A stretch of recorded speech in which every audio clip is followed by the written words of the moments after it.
September 13th, 2022 meeting is hereby called to order. The chair has determined that we do have a quorum, and welcome everybody. The first item on the agenda is approval of minutes. Have the commissioners had an opportunity to review the minutes? Yes. And if so, I would entertain a motion to approve them. Second. Moved and seconded. Joe, all in favor? May I just ask a question on number 4 under old business, the con parcel? There was discussion last month, for the line here, about Number 4 in the second development page. 8026. needed to be initiated rather than developed. The word development was recorded here. So is it development or is it initiated renovation? Or Point to me where you're exactly you're number referencing 4, here. Yep. old business. The con parcel. Yeah. And which line exactly are you concerned with? The Middle of the paragraph, like line 1, 2, 3, 4, 5, 6, 7, 8, where in the previous line, he is requesting that the RDC allow him to sell the parcel to a third party who would develop the site in a similar manner to the proposal he submitted almost 2 years ago. yes. And the same restrictive, further down in the paragraph, the same restrictive covenants would be placed with the 2-year development condition, Right. setting to the new sale date. And as I recall, Yes. I specifically asked for it to be construction completed, and then council recommended or told us that the renovation needed to be initiated. Right. Yes. So, You know what we put in the agreement? And it's the same language that's carried over from the initial agreement that we had with 2-year Mr. Khan. development condition. Yeah, and that was the agreement we had with Mr. Khan, was that he had 2 years to commence development. Okay. And that's the same language that'll be carried over to the new agreement. Right. My point is that the word commence is nowhere in that paragraph. Okay. Yeah. And since council I will insert that. needed to- that it really was the commencement of the development rather than the completion. So that really should read, the same restrictive covenants would be placed on the new purchaser requiring commencement of development within 2 years from the sale date. Correct. Okay. You have that. Yeah, I'll see that change is reflected in the minutes. Thank you Sheriff. for that clarification. Good catch.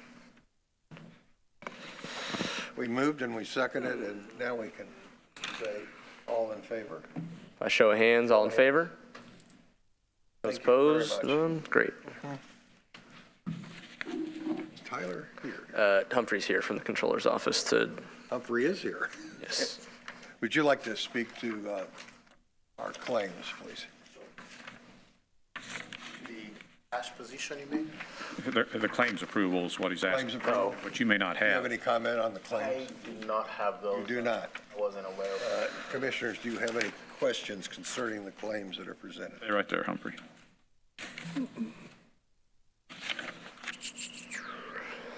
And if there are no questions, I'd entertain a motion to approve the Motion to approve.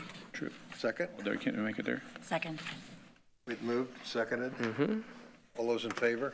By show of hands. Thank you, it's unanimous. Now, if we could have your comments on finance. Sorry, I should have been more directed. Good evening, members of the board, and thank you for having me here. So in front of you, you should all have received the net cash position summary. And basically just created a snapshot of our operating cash balance as of 8/31. As you can see, we have 3.4 million available under the operating cash, and this is basically just being derived from funds 406 and 407.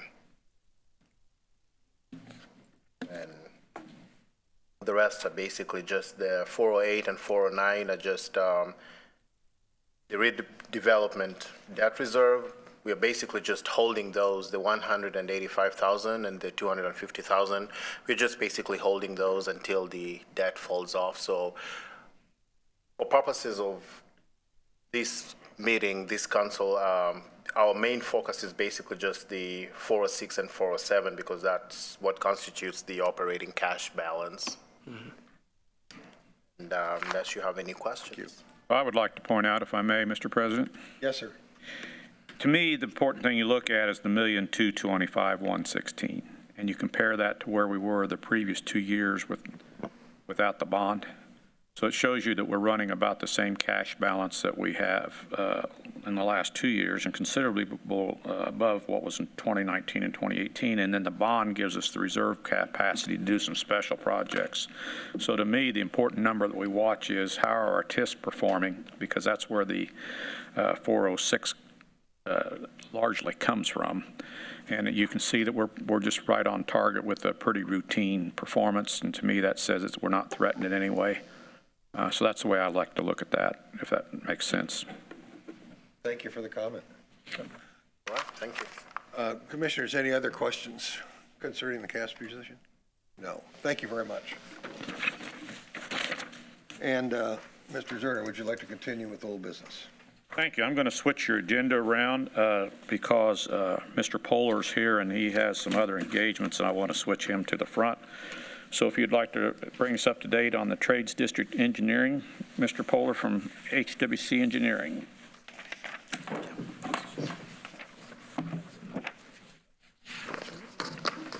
emailed the written report earlier, and I think Joe probably distributed it, but I just printed out copies for you so you can have. Brian Polar with HWC Engineering. I appreciate that. My son's got a baseball game tonight, so I'm trying to make it for that. We've still been working a lot on surveying and data collection, as well as starting on design for out there. We do have all the survey in hand now. The utility collection, the actual existing utilities, water and sewer, have been identified, and we have gotten the topo survey along with the topo survey along the railroad ditch, which we're going to try to improve for drainage out there. We have started to identify properties that we think we will affect when we put in the road. So we've kind of taken a general idea and said, okay, these are the properties we'll probably touch if we put in a new road and a new central boulevard. So we've pulled those. We're starting to pull those records. We did have in our contract 35 parcels. They've actually identified 41, but there's less ownership. So we think, depending on how they're recorded, we may be able to stay within our contract amount. But if we do go over, it's only $375 per parcel, so it's not a huge number, but something we've identified up front. We have WSP under contract to begin the traffic impact study. We've had an additional meeting with NDOT to help identify, what we're going to impact, what the other projects, specifically, the interchange project that will happen will affect us. There is another consultant that's working on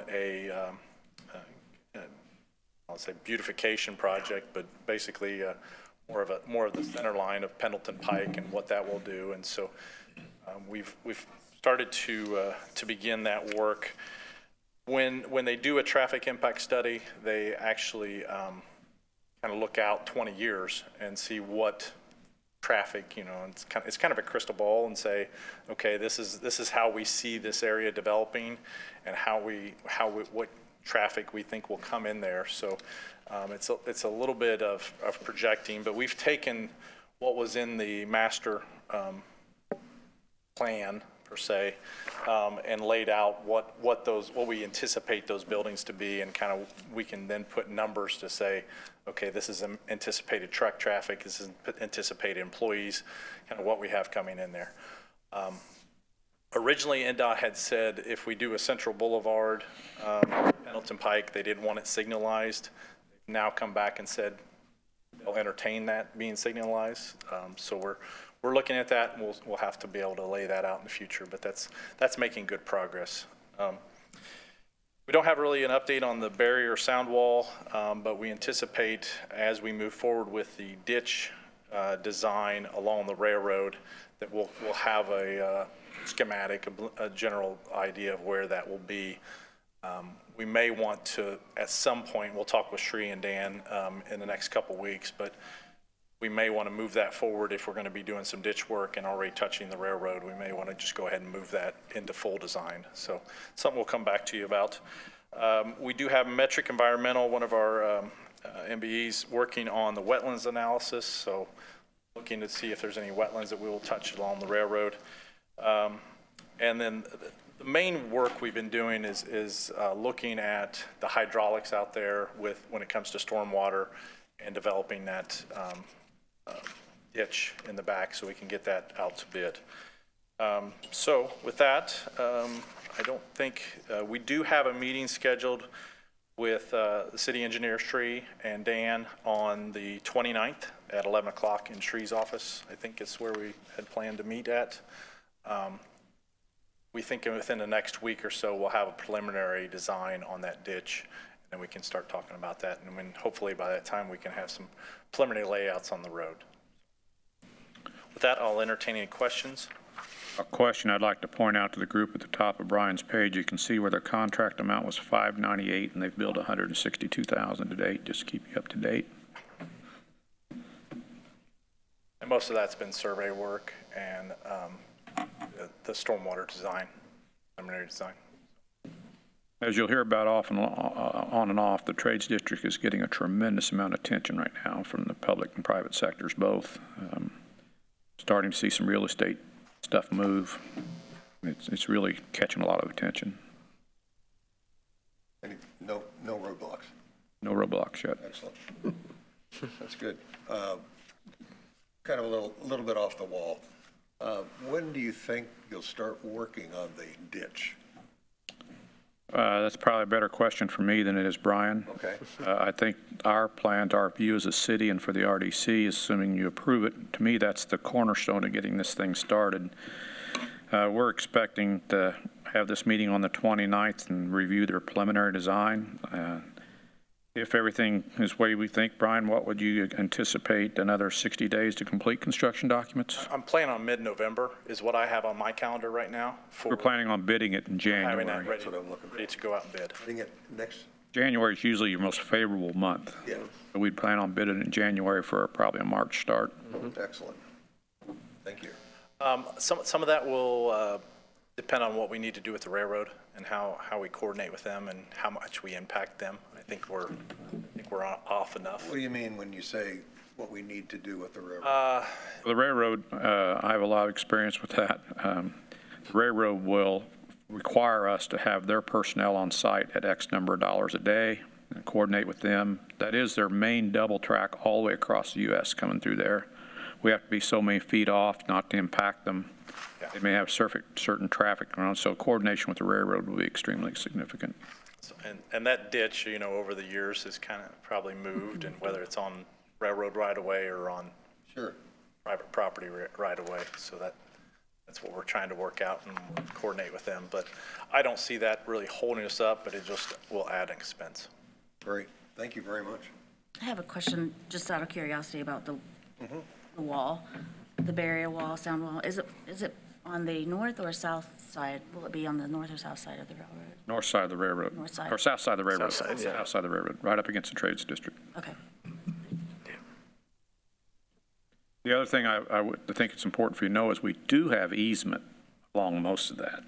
So we should have our own room to work along most of it. Should. Commissioner Sullivan, do you have a question? On the alignment of the new roadway where you've identified the 32 parcels or 41 are those 32 parcels mostly homes or businesses or It's a combination of both. combination? No No To majority? the east side, east is obviously more residential, but, the west and central is more commercial. We're already having some discussions with some of the commercial people that are really nervous about that to try to alert them to what our time frame is and when we just see them impacted, trying to be as transparent as we can. Thank you. Other questions from the commissioners? thank you very much, Brian. Thank you. If there's anything else, just give me a call. Thank you, Brian. See you Thursday. Dan, would you like to continue? Thank you, sir. Mill Supply, Free parking update. Been on the docket every Yep. meeting for years. Seems like I'm missing one little tiny survey description line of about 6 words that I'm trying to get Schneider Engineering to generate for us. I'm using Browning through Schneider because they work for Free, and I may have to just make a trip down to Schneider myself. We made another appeal yesterday, but that's all I'm waiting on to finish that up. 10160 is the actual address on this. A typo on here. 10150 should be 10160 46th Street. That's what I called the rogue parcel that we're carving out of the right of way. So I don't want to say publicly what the appraisals were. You're not required to by law. Assuming you all trust me, I'd be glad to share it with you in private. But I will tell you that the average of the 2 appraisals was $135,000. We are ready to have the public offering for that. I'm hoping to get a motion for support for having Mr. Donaldson work with Mr. Murphy and get the public offering for that out so we can get proposals back in. I'm going to ask the commission to set a minimum price of $150,000 for that 2.1 acres. Or it's actually 1.1 acres approximately, I'm sorry. I think it could potentially sell for more than that. We have 4 or 5 parties interested. If there's any 2 restricting components, one that sits in front of East Side Welding, which looks like a dump. And 2 is you can't access it directly from 56th Street. You have to go to the west around the little loop there and back around. Makes it hard to get to. So, but I'm asking, so that we have new commissioners that don't know the process perhaps. Bruce, you feel free to correct me. But we will solicit a minimum offering with proposals. If we do not get the minimum offering, then after 30 days, we're free to negotiate with anybody for whatever we want. But I'm asking for a motion to offer that property for sale and receive proposals for a minimum of $150,000. I would you like me to proceed with the motion? Please. Currently, do I hear a motion for Dan or Mr. Zerner and our able attorney to proceed with the sale of the property at 10160 East 56th Street with a minimum asking price of $150,000? I would like to correct that to proceed with the solicitation of offers. Solicitation of offers, Okay, Mr. Johnson? not sale. Yeah. Do I hear a motion to do that? For that motion, just walk me through that, explain that, what you asking for, Dan. Sure. So under the statutes, the way it is, we have property sale. By statute, we have to issue what's called a public offering. Right. We put that public offering out. It has to be at least the minimum of the average of 2 appraisals. Let's say we give them 30 days, which I'm recommending, to get those offers back. At that time, we can open and receive those offers. We're not required to take the biggest offer. We can take whatever's the best offer. If we do not get an offer, however, that meets the minimum price, even if that's the offer we want, we have to sit on it for at least 30 days, and then we can negotiate it. Okay. That answer your question okay? Yes. So you could even say, rather than solicit, you could say proceed with the preparation of a public offering. Well, we want to issue a public offering. Issue the public offering.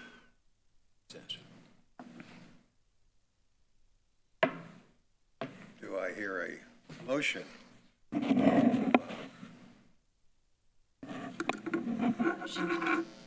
Solicitation of a public offer.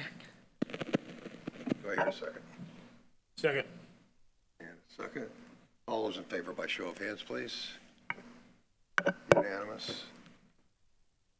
Great. Thank you.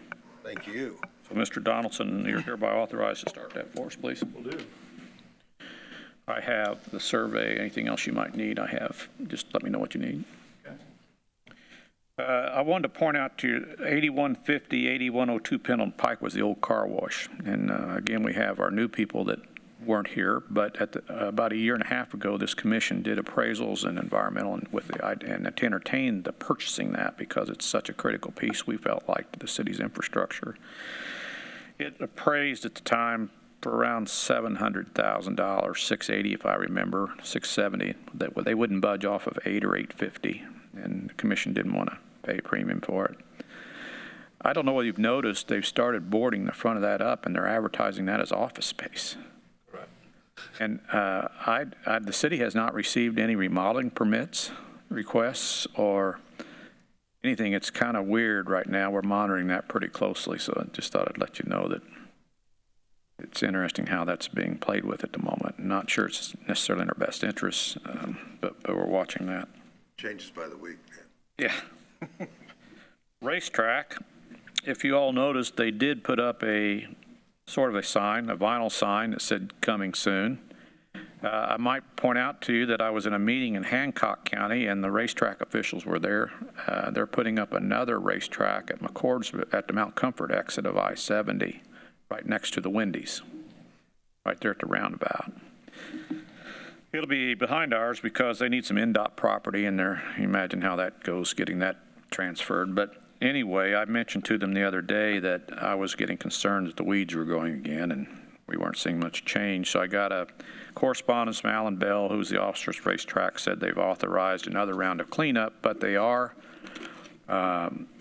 reviewing bids at this point in time for demolition and expect to issue those contracts in the next week or two and demolition to fully start, to be followed by construction immediately, with hopefully having the facility in operation by fall of 2023. So that's where we are with racetrack. The Tethco EV charging grant application you authorized last month has been submitted. It was prepared by the grant writer, and I spent quite a bit of time last week reviewing what they produced to be sure it wasn't too skewed or not true or embellished, I guess would be a better word. And I was satisfied with it, and it got submitted, and they talk like that will probably be, the status will be determined sometime in the next 30, 60 days. So that's where we are right now with that. Franklin Road, I wanted to point out to you an awful lot going on Franklin Road. I don't know that I revealed to this group. We've met kind of infrequently. If I have, I'm sorry to be redundant, but the parcels we sold along with the corner parcel on the northeast corner of Pendleton Pike and Franklin has been sold and signed and inked for a new crew car wash. What's pretty fascinating about that is, to me, that demonstrates how extreme that traffic is because we already have a crew car wash on 56th Street and crew is building another one at McCordsville. So there's going to be 3 crew car washes in a stretch of about 12, 15 miles. That shows you the density of the traffic that's going in that area. The other thing is, in all the communities that I've worked in, wherever a crew car wash goes, the commercial development just pops around it. So I think it just validates even more our trades district initiative. Frank Speak, whom you know, we helped demo a house on the west side, was in my office a little while ago. We spent quite a bit of time talking about a number of things. And they've agreed now, instead of to put their office on the west side of Franklin to support this view, assuming I'm the city's view in economic development, of making that all new commercial development from Franklin Road north through their property up through where the old Boring Trust property was, almost to the railroad track. There's one property owner that's been very difficult for the city, killed the Franklin Road project a few years ago, that's still there in that section, but Frank has bought everything else and has had Banning Engineering produce commercial detailed breakouts of those parcels. And he's also now acquired a residence that was owned by Mark, can't think of Mark's last name, Purdue Swift Air. Anyway, he owned a building on the east side, right below where we're building the fire station, that he's also acquired, and he's starting to look at turning some of that into commercial space and development as well, which would really support our vision of what Franklin should be all the way up and down Franklin Road. So there's a lot of good things happening right now in that Franklin Road area, in the trades district area, that we're really continuing to focus on, as well as I'm starting to get interest in businesses coming up the south side of Pendleton Park in that stretch across from the Trades District. Say that again, please. I'm starting to get interest in businesses looking at securing some of that property on the south side of Pendleton Pike for regeneration. That's what I thought you said. Interesting. There was a group that looked at, if you don't mind me just rambling a little bit. Well, if you'll allow me a question, we'll get rid of it. The house that was an issue with Record Street Extension, the lady that we had a conversation with, that is that no longer an issue? It's still an issue. Still an issue. And we've had multiple discussions with her and her family, but to date they've chosen to sit on it. So we have offered to participate. Thank you. This morning I had a long meeting with a group that represented a company that paid for the last beverage license, alcoholic beverage license that went to auction recently. It went to auction because we did not approve them locating on 5405 Post, which was a parcel right over here across from DFAS. Our logic was, and the city weighed heavily on that in my view, we only have 3 parcels left to develop all the fort, and the use for those needs to be a higher and better use to benefit all the citizens of the city and the fort, and not just for alcoholic beverage sales. It wasn't that we had anything against alcoholic beverage sales, it's just with only 3 parcels left, we thought there was a much better long-term use. So that group put their permit up for sale, and it went for $75,000, if I remember right, for that license. That group came back and tried to buy the exact same parcel. And we said not only no, but hell no, for the same reasons. Well, they were in my office this morning, and they're actually wanting Browning Day Architects, which are one of the best known architects in the city, to design their new alcohol store. And they wanted to know where they could put it. And so I spent about an hour sharing with them a number of locations that I thought would be okay, but not within the fort. And part of that, the reason that's relative to this discussion, is I suggested the Franklin Road or Pendleton Pike area across from the Stage District for an architecturally generated business that fits within the zoning class. So just, I know I'm rambling, but you may find this interesting. You can put an alcohol beverage store in anything C4 and higher. So C4, C5, C6, they don't even have to come ask. They can just do it. And that area is all zoned C4 to C6. So I was, if we could get a nice investment in there and capture that in the TIF and the increment, I'm all for that. They're going to put it somewhere. But that's one of the areas I suggested they target to put that. I also suggested they might want to consider the road parcel that you approved the offer on, although I'm not sure getting to it that makes sense, but that's up to them. So I will tell you that we have 3 parties that I know of sitting in the file waiting for us to put that road parcel up for sale. So I expect we'll get some offers on that. All right, next, EPA Brownfield Status. We've spent our grant down to below 35%, Humphrey. The EPA Brownfield Grant, I think we're down to about 35%. We now fall within the eligibility to reapply, and that grant's gone up to $500,000 now. It was $300,000 before. So we will be making application to, on behalf of this group, for a new EPA grant funds. I don't know what we need them for yet, but in Lawrence it always seems like there's some place we can use them. So I'm sure in the Trades District we'll need quite a bit of that money, actually. The last bit of item I have to come before I have 2 items. Mission Mechanical, I wanted to make you aware of the fact that they have applied to develop Indy for incentives to expand. They want to build a new warehouse and add 40 employees. They're located within the Trades District. And Joe has been working to help facilitate that training for those people they want to hire, and a grant through Develop Indy. What is the name of the company? Mission Mechanical. I might also point out to you, just to happen to think about it, that we had Develop Indy. One of the major things I did on behalf of the Development Commission this month is we had all the officers for Develop Indy, which control all the incentives for businesses, here for lunch. and met their entire staff, and they met all of our entire staff here in the city, and then we all went to McKenzie Trade Center and toured the Trade Center with Develop Indy, and that was a wonderful experience for everybody involved. And the schools always reflect. So Dick and Reggie, I want to tell you, I get in a lot of schools. I've never seen any school buildings any better maintained than what I see in Lawrence Township. You could that day the floors just glowed. And it's just amazing how well they show and how well they make the city look, and it's just a real tribute to the city to have Lawrence Township schools. So thank you very much. Thank you. The last item I want to bring before the group is we've missed out in the past when there's been a tax sale. And Bruce, this is where you're going to have to step up today at some point. But there's a tax sale coming up on the 23rd. We've identified some parcels that we believe the city ought to consider entertaining to purchase in the tax sale for two reasons. There are some that we think we would just be good to control, one particularly in Fort Harrison for this particular group.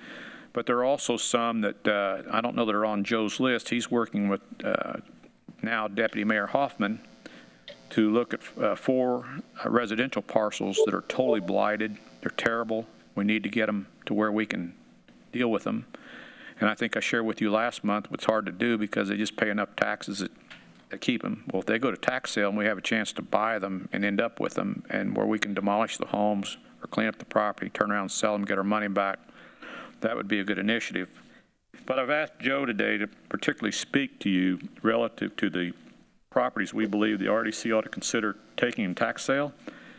If you all agree with that, then I need to have Mr. Donaldson address how the mechanics of that work, because somebody would have to be authorized to represent us in that sale and how we'd make payment and how we'd make those things happen. So first of all, let's start with Joe and speak to the properties that are available. Yeah, thanks, Dan. We've had this on our list for a little while, and they just recently came out with the actual full list, and there's about, I would say 1,500 properties within Marion County that are for sale, and they're primarily residential properties, but I did comb through them and identify a couple different commercial and industrial properties that I think it would behoove this group to look at and seriously consider for acquisition. First and foremost, just so you guys know, the tax sale begins on Monday, September 26th, and runs through Friday, September 30th. Again, we'll have to lean on Bruce a little bit to determine how we exactly participate that and how we have a representative do that for us. But Lawrence Township, what they do is they have the sales by township, and so Lawrence Township is scheduled currently for Wednesday, which is the 28th. So just so you guys know when this is coming up, we do have to have registration done by 21st of September, so there is a little bit of urgency on this matter. But I did share with you guys ahead of time a couple snapshots from Beacon, 4 separate parcels that are at least of interest to me and worth discussion.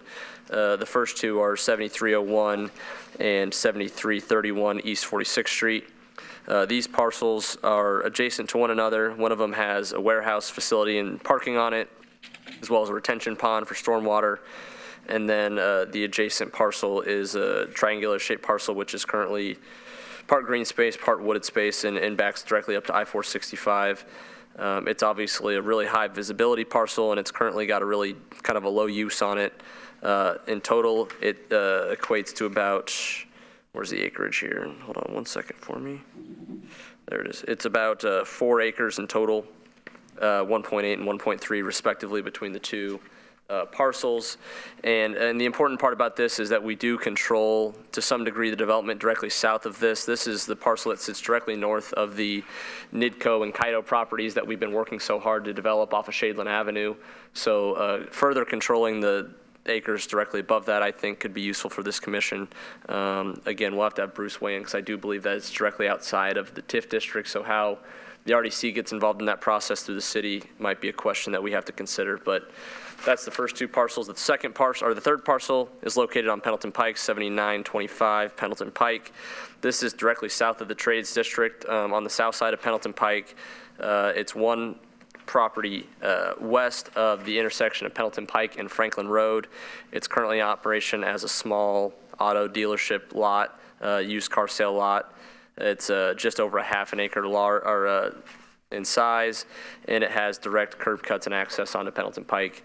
So it's obviously really imperative that I think we take down that property, seeing as it's proximate to the trades district, and that's a type of development that we've been actively trying to turn over in this community for some time, that used car lot type business. And the third one is primarily of interest for those who are concerned about the development at the fort, located at 9535 Memorial Park Drive. This lot sits just east of the Ascension Medical Facility, right as you're coming over the bridge on 56th Street into the fort. It's been kind of pegged for development here and there over the years, but never really came to fruition. And obviously, as you can see, by virtue of being a tax sale, the folks who had intended development probably no longer can afford to develop it or even maintain the property tax bills on it. So it's going to sale. It's 5.8 acres, and as Dan has mentioned time and time again, that land in the fort is so valuable, and for the city to be able to control that and influence the development of that into something that we see as desirable, I think would be really meaningful for this group. I've actually had a number of inquiries on that over the years and haven't been able to do anything with it because the persons that bought this thought they were going to build a new veterans hospital there. Yep. And they just kept holding out for that dream. I think we could turn that parcel pretty quick and give it a higher and better use if we could get it. Excuse me, Dan. Do we know that person doesn't want any involvement with this property anymore? No, we don't. Okay. And to speak briefly about the process of a tax sale, the way that we would be involved is a active bidder in an open sale, and the minimum bid for each of these properties set at the existing tax delinquency that they owe. So if they owe $5,000 in back taxes on the property to Marion County, that's the minimum asking price. But then the bids can go up from there, and depending on the popularity of the parcel and how many people are actively pursuing it, those can continue to go up all the way to, you might pay face value for it. You might pay $1 over the minimum asking price for it. That's something that we don't necessarily control until the bid actually happens. And then what happens is the person who purchases the property is required to sit on it for 12 months. The person who currently owns the property has a full 12-month period to make themselves whole of their existing property tax obligation.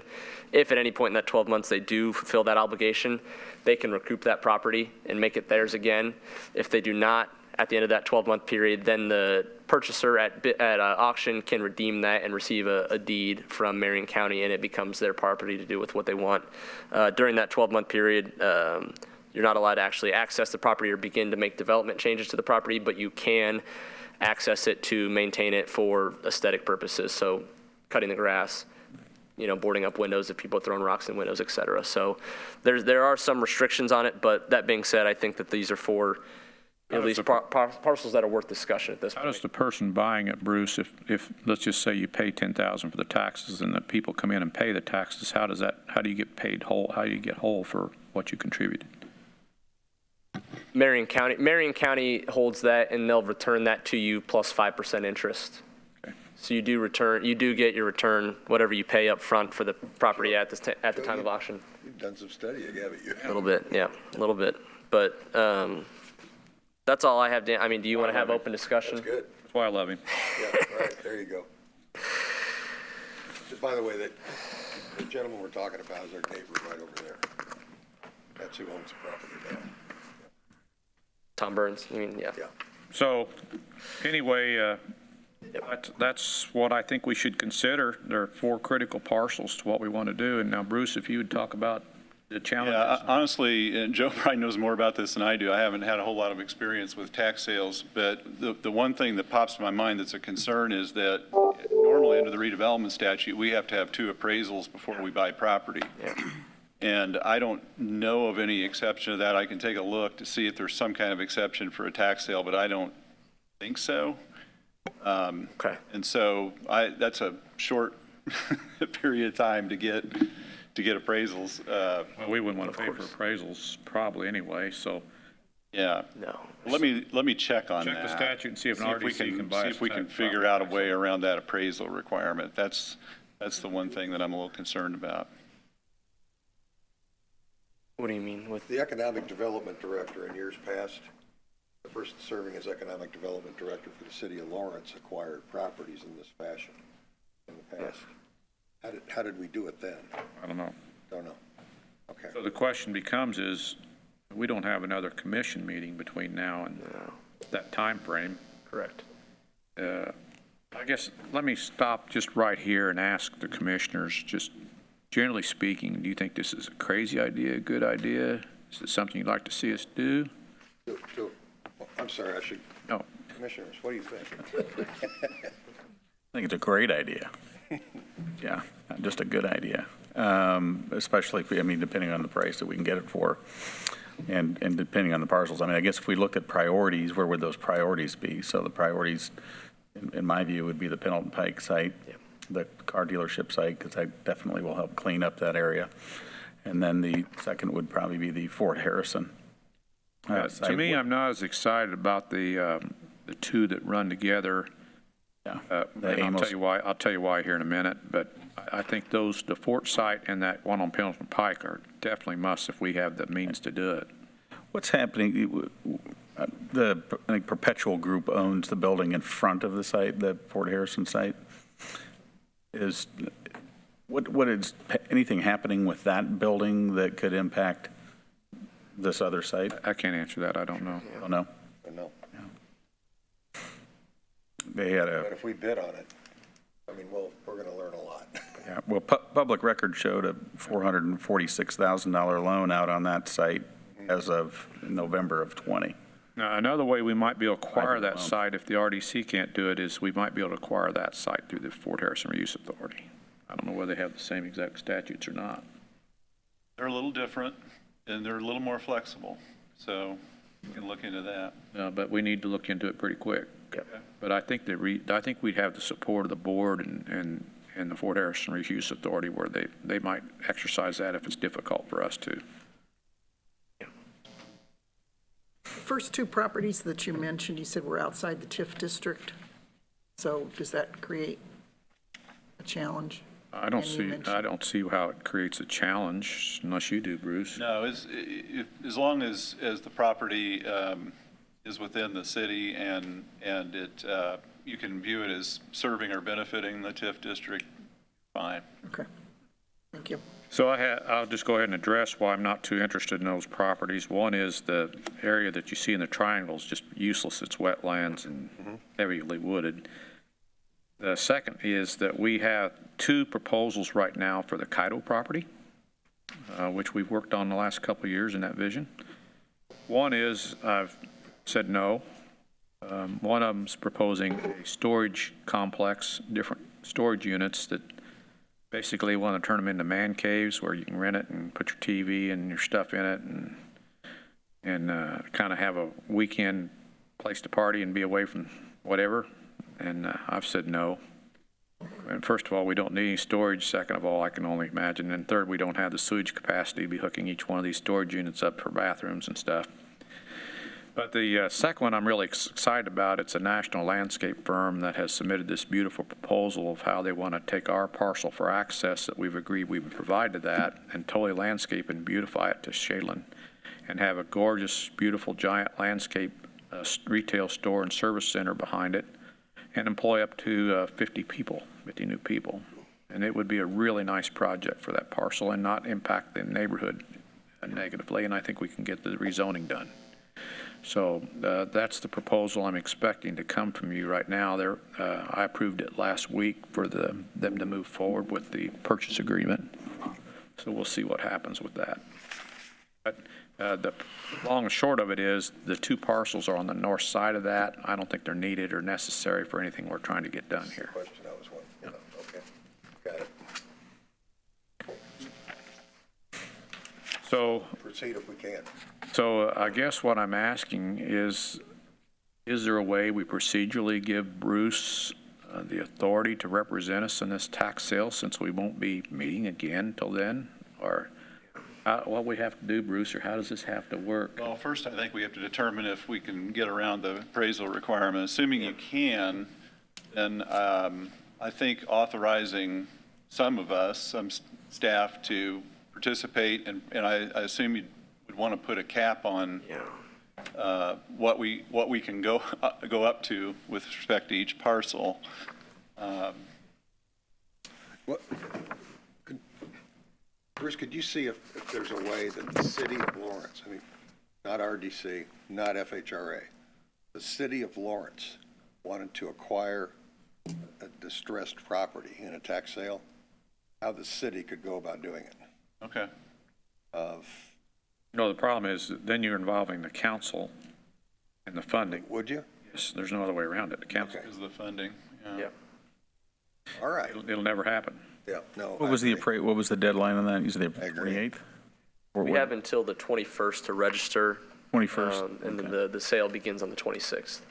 The other, I mean, we have to have two, so even to bid, essentially, we'd have to try to get two appraisals in by the 21st. Well, I'm assuming if we have to have appraisals, I'm not interested because I don't want to spend the money for the appraisals or the time. I think if I were going to ask you to consider authorizing anything, just for a shot, I would ask this group to authorize me and Bruce to represent you, not to exceed 3 times the tax liability on any parcel.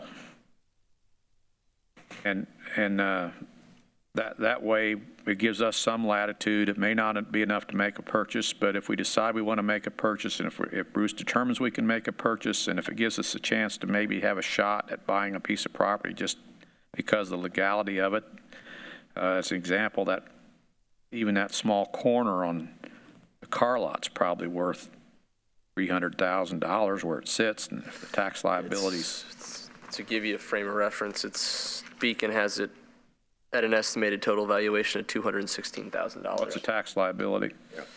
I don't have that information in front of me, but I could. But I'm doubting it's Much less than that. Much less than that. Yeah. Yeah.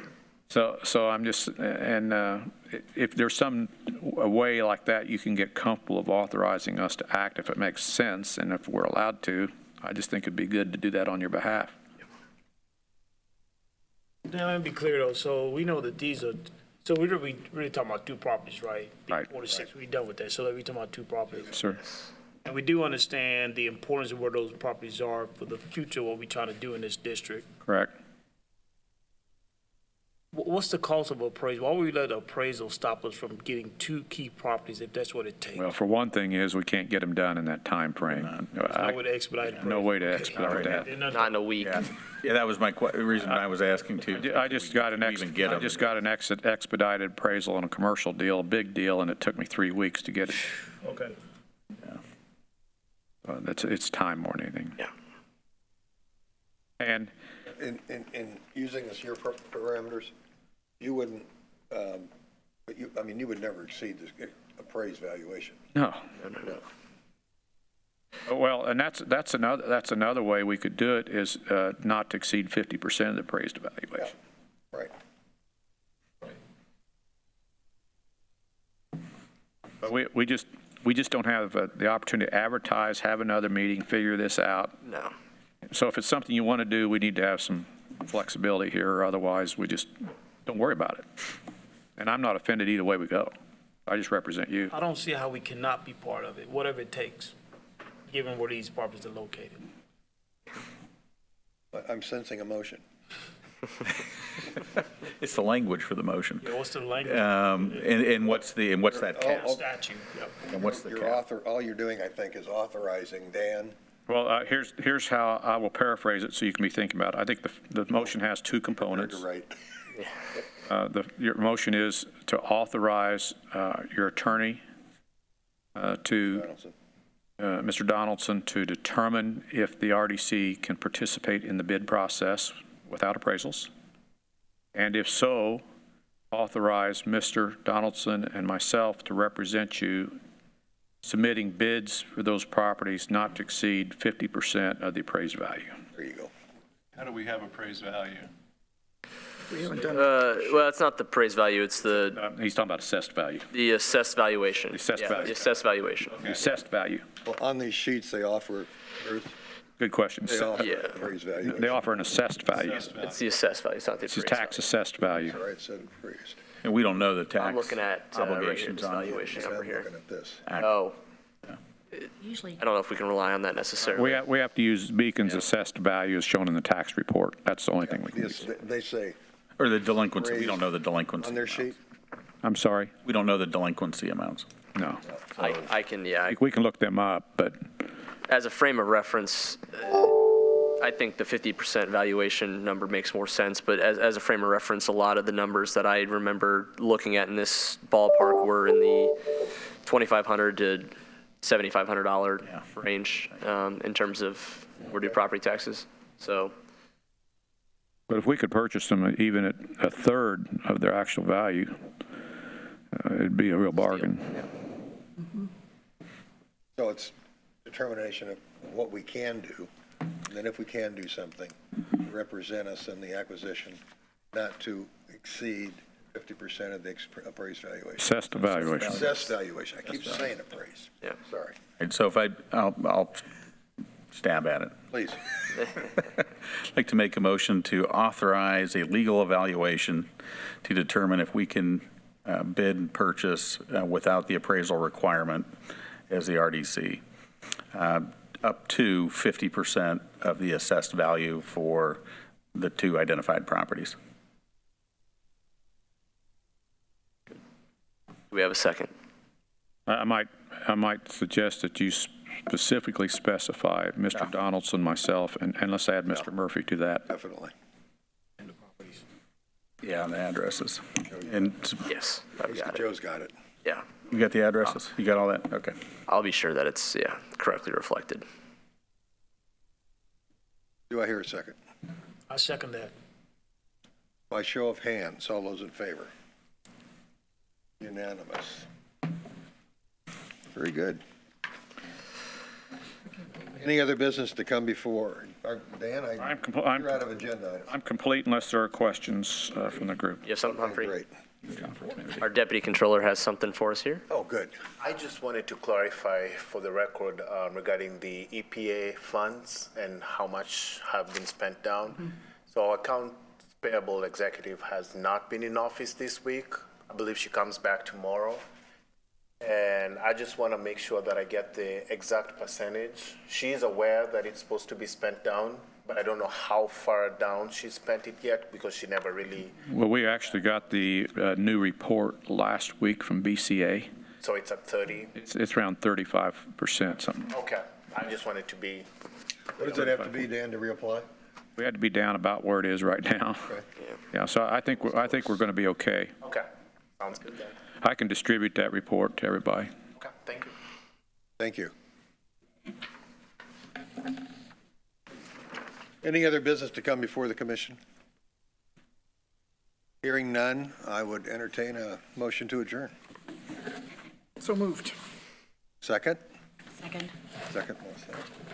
All those in favor by show of hands. Thank you so much. Thank you, everyone. We are adjourned.